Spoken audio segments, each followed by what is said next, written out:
युद्ध करेंगे, भारत को सबक सिखाएंगे। ऐसा युद्ध होगा कि भारत भूल नहीं पाएगा। इतिहास से भारत सबक ले। हिमालय को हिलाना आसान है, चीनी सेना को नहीं। पिछले 1.25 महीनों में चीन की ऐसी आवाजें आपने एक नहीं कई बार सुनी होंगी। डोकलाम में चीनी घमंड के खिलाफ भारत की अटल सेना के इरादों से घबराए और खिसियाए चीन ने कूटनीतिक मर्यादाएं बहुत पहले ही लांघ दी थी। लेकिन अब युद्ध के लिए भारत को उकसा रहे चीन ने भारत के प्रधानमंत्री नरेंद्र मोदी पर भी अपनी खींच उतारी है।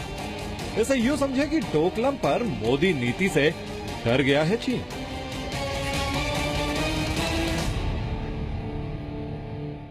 मुझे लगता है कि आज की हालत में न चाइना न भारत युद्ध चाहता है।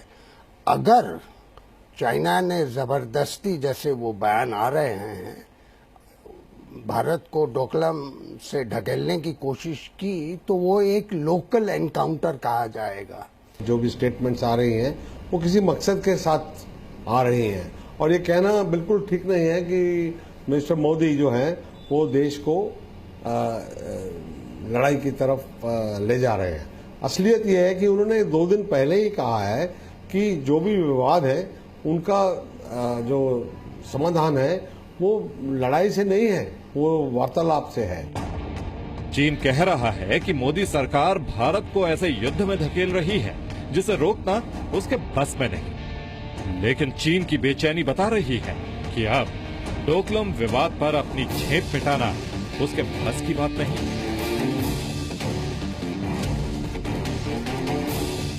चाइना डरी हुई है। भारत जो एक वर्ल्ड पावर के हिसाब से उभर रहा है, इससे डर रहा है और उनको एक तरह से कंपटीशन लग रहा है भारत की तरफ से। तो अपना कोशिश पूरा कर रहा है कि किसी भी तरह से भारत को नीचा दिखाया जाए। एक ओर मजबूत इरादों के साथ शांति का संदेश है तो दूसरी ओर धूर्तता के साथ युद्ध की कोरी धमकी।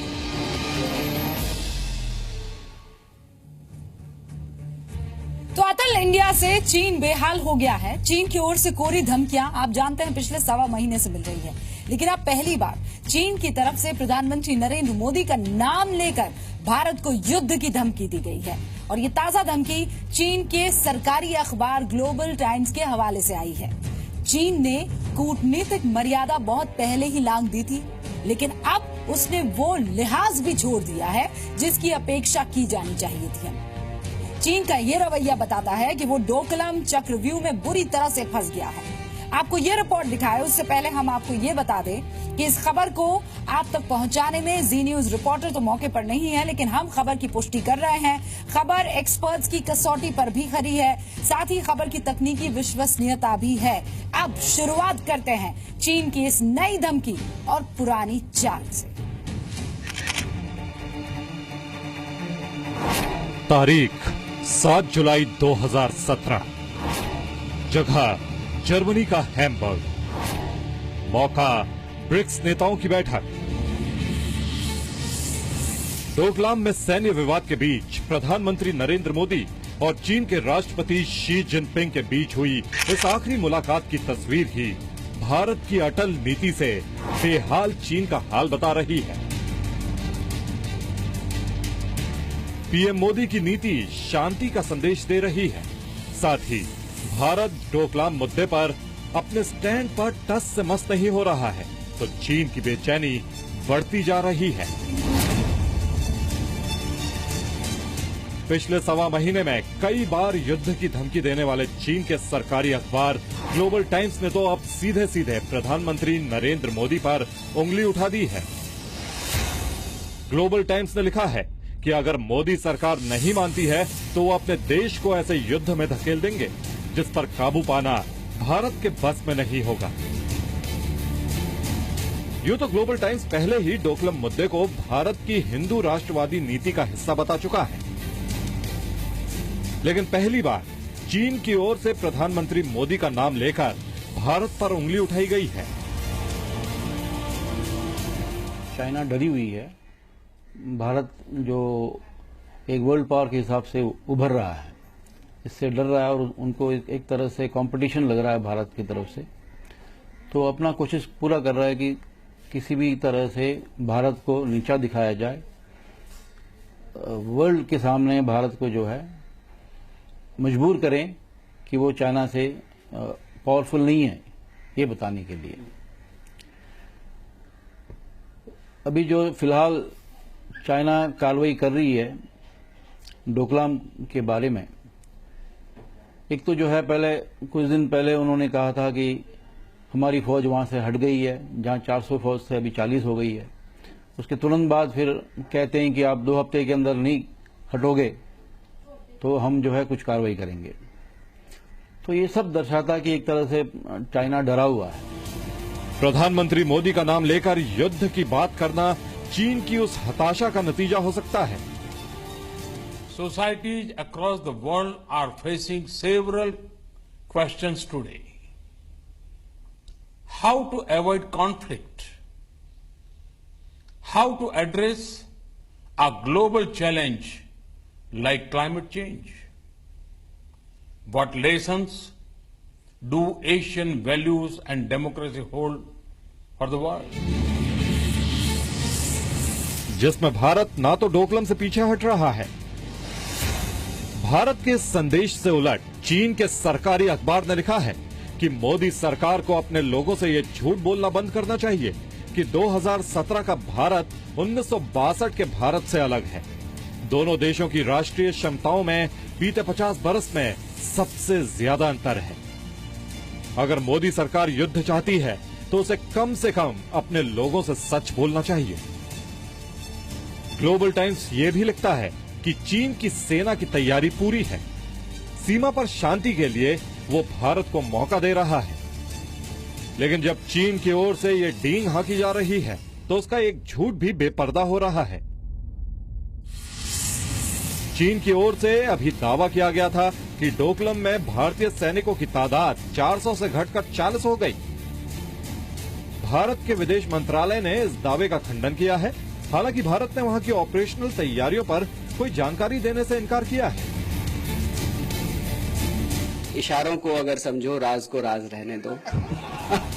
बहरहाल डोकलाम में भारतीय सैनिकों की तादाद घट जाने के दावे के बाद चीन की ओर से आई ताबड़तोड़ धमकियां बताती हैं कि चीन किसी तरह अपनी झेप मिटाने के लिए वजहों की तलाश कर रहा है और डोकलाम में झूठ बोलने से भी बाज नहीं आ रहा।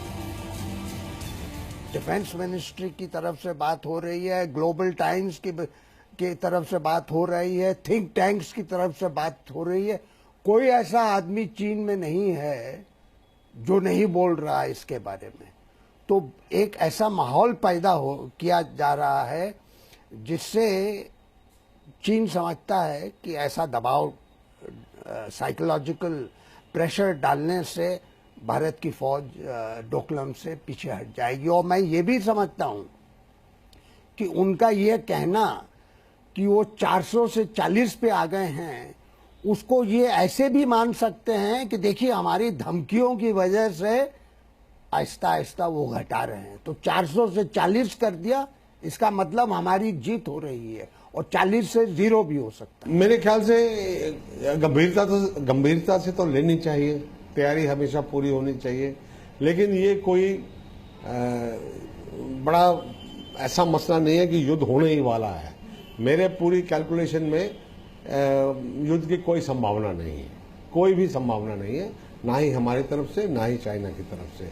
ये एक प्रेशर पॉइंट है, प्रेशर हमारे ऊपर प्रेशर डालने की उनकी एक योजना है। डोकलाम मुद्दे पर संसद में विदेश मंत्री सुषमा स्वराज ने साफ ऐलान किया था कि चीन के पीछे हटने तक भारत की सेना पीछे नहीं हटेगी। हालांकि संसद में ही विदेश मंत्री की ओर से ये साफ भी किया जा चुका है कि युद्ध कोई विकल्प नहीं, क्योंकि युद्ध के बावजूद बातचीत तो करनी ही पड़ेगी। चीन और भारत के आर्थिक हित युद्ध के रास्ते से नहीं साधे जा सकते। इस बात को लेकर सुषमा ने साफ आगाह भी किया है। यहाँ तक युद्ध की तैयारी का सवाल है, सेना है यहाँ और वो सेना होती है युद्ध के लिए, लेकिन युद्ध से समाधान नहीं निकलता। इसीलिए मैं कह रही हूँ धैर्य और भाषा संयम और डिप्लोमेटिक चैनल्स, इन्हीं से निकलता है समाधान। चीनी सेना पीएलए में 90वें स्थापना दिवस के बहाने चीन की ओर से अपनी ताकत का प्रदर्शन पहले ही किया जा चुका है। तो अब ग्लोबल टाइम्स ये लिख रहा है कि प्रधानमंत्री मोदी की सरकार को पीएलए की फायर पावर और सैन्य ताकत के बारे में पता होना चाहिए। भारतीय सैनिक पीएलए के मुकाबले नहीं ठहरते। अगर युद्ध होता है तो पीएलए सीमा पर सभी भारतीय सैनिकों को खत्म कर सकता है। चीन की ओर से ऐसी भाषा और सैन्य संदेश कूटनीति के जानकारों के मुताबिक सिर्फ गीदड़ भपकी के सिवाय कुछ नहीं।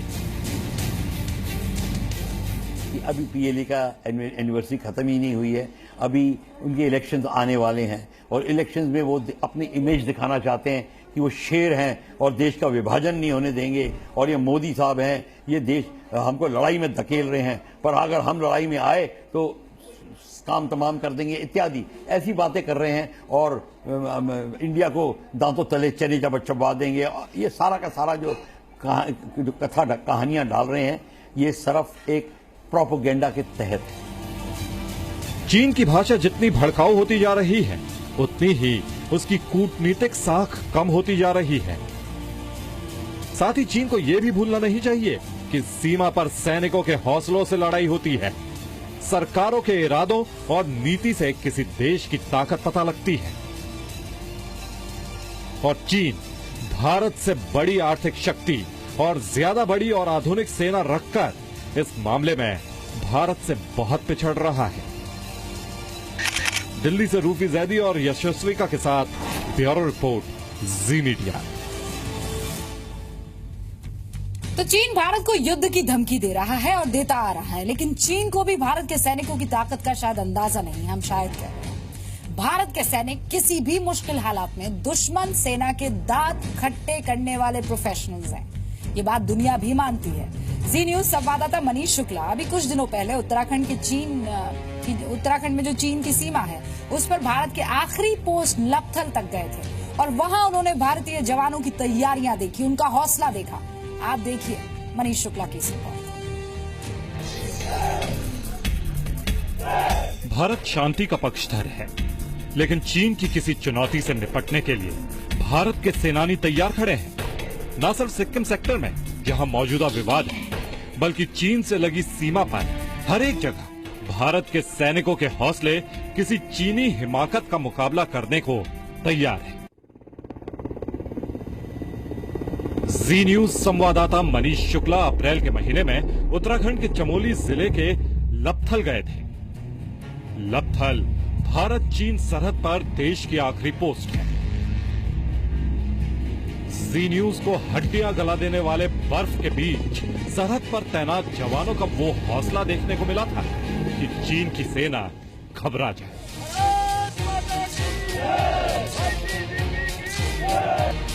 14,500 फीट की ऊंचाई पर लपथल पोस्ट सुरक्षा के लिहाज से बेहद अहम है। यूं तो वहां कितनी ही बार चीन की ओर से घुसपैठ की कोशिश की गई। एक आंकड़े के मुताबिक 2007 से लेकर अब तक 40 बार से ज्यादा चीन इस इलाके में घुसपैठ की कोशिश कर चुका है।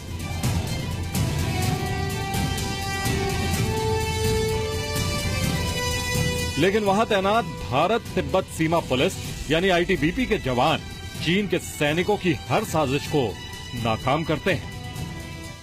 भारत चीन सीमा पर स्थित लपतल के इस इलाके में लोगों की अपनी मान्यताएं हैं। लोगों का मानना है कि यहाँ पर वही लोग आ सकते हैं जो लपतल के लोगों को अपने सबसे बड़ा दुश्मन मानते हों या वो लोग जो लपतल के लोगों के सबसे बड़े दोस्त हों, क्योंकि यहाँ तक आना आसान नहीं है और यही जज्बा ही यहाँ तक उन्हें ला सकता है। लपथल बॉर्डर बेहद संवेदनशील है। सामने चीन है और चीन के सैनिकों की नजर इन इलाकों पर हमेशा रहती है। वहां से मैकमोहन लाइन गुजरती है जो भारत और चीन को अलग करती है।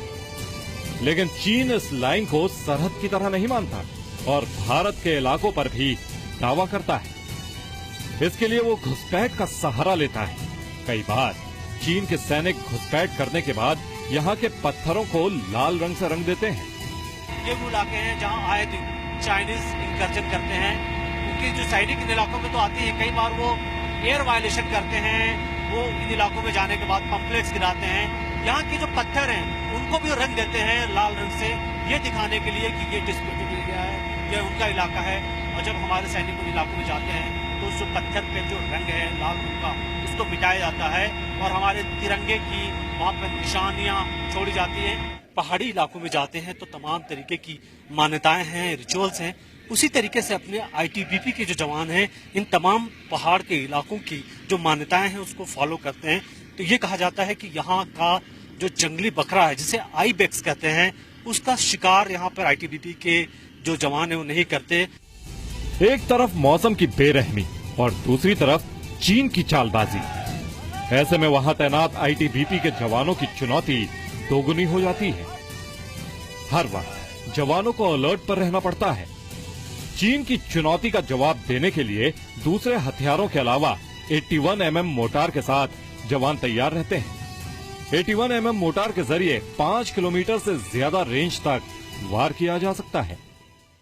इन इलाकों में ऐसी पोजीशनिंग है जवानों की ताकि किसी भी हमले की सूरत में यहाँ पर ये जवान जवाब दे सके। आप ये बताइए कि ये किस तरीके से जो 81 mm हम मोर्टार देख रहे हैं किस तरीके से यूजफुल है, इससे कैसे आप अपने पोस्ट की सिक्योरिटी करते हैं? सर इसकी ये 81 mm मोटर है, 5200 मीटर तक इसका रेंज है।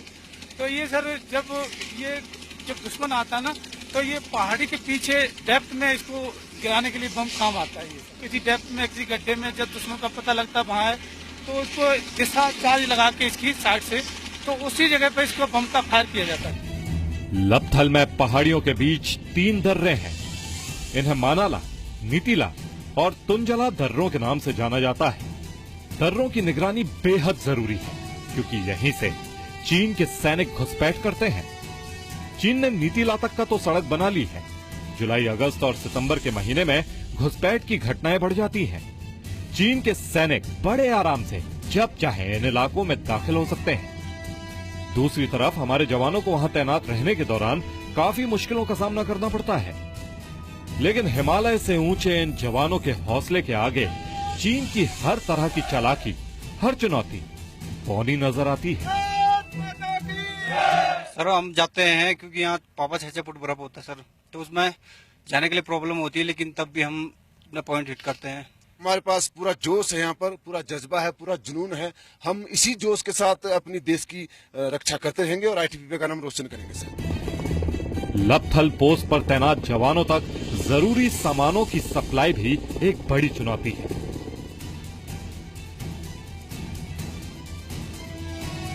लेकिन कोई मुश्किल भारतीय सुरक्षा बलों का हौसला डिगा नहीं पाती है।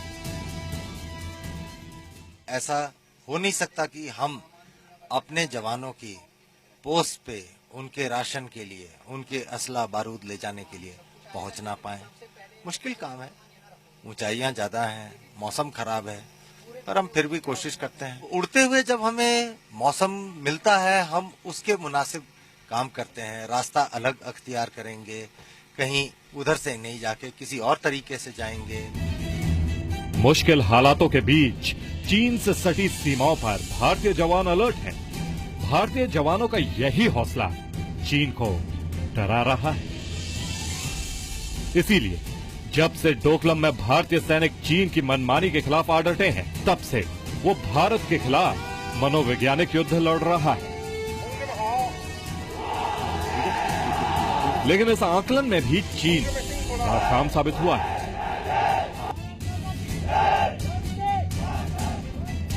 मनीष शुक्ला, जी मीडिया, लपथल, चमोली।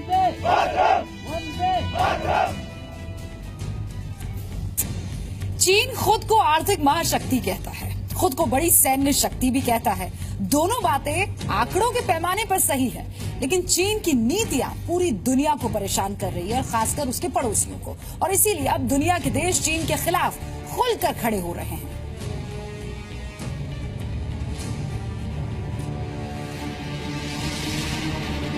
चीन दुनिया भर में बेनकाब होता जा रहा है। दुनिया भर के देश खुलकर अब वो फैसले ले रहे हैं जिनसे चीन इत्तेफाक नहीं रखता।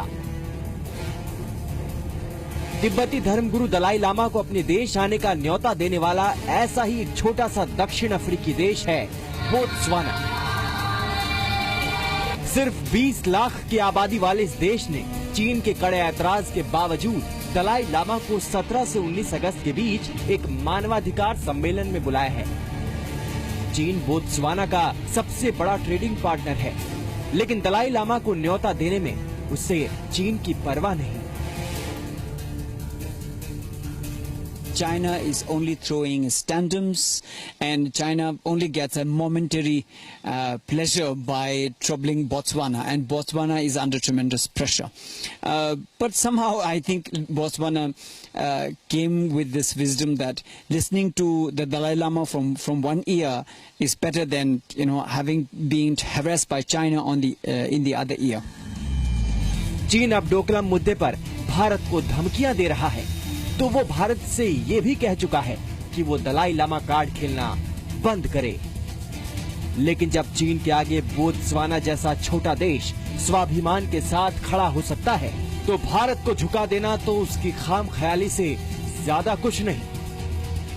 रक्षा विशेषज्ञ मानते हैं कि भारत को युद्ध की धमकी दे रहे चीन को अंदाजा नहीं कि भारत के पास भी उसके खिलाफ आजमाने के लिए कई विकल्प मौजूद हैं।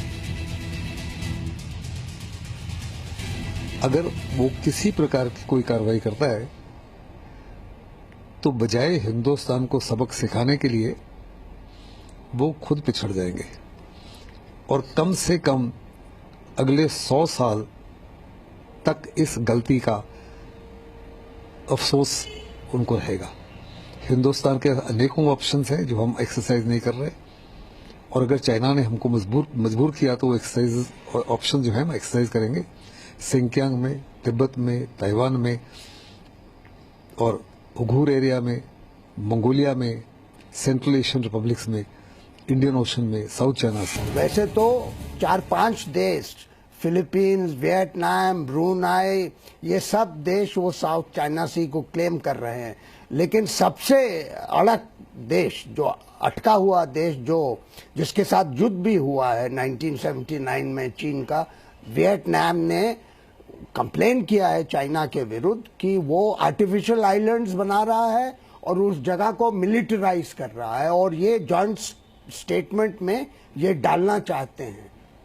लेकिन बाकी देश सब डरे हुए हैं चाइना से। चाइना ने अपनी मिलिट्री शक्ति तो इस्तेमाल की ही है, लेकिन उसकी आर्थिक शक्ति भी है, उसको भी इस्तेमाल कर रहे हैं, और उससे बहुत दबाव पड़ा हुआ है ये छोटे देश जो इकोनॉमिकली इतने प्रॉस्परस नहीं है आसियान में, साउथ ईस्ट एशिया। प्रधानमंत्री मोदी डोकलाम विवाद को एक सुलझे हुए स्टेट्समैन की तरह सुलझाना चाहते हैं, लेकिन चीनी मीडिया इतना बुखला गया है कि वो कभी इसे हिंदू राष्ट्रवाद का नाम देता है और कभी इसे मोदी जी की जिद कहता है।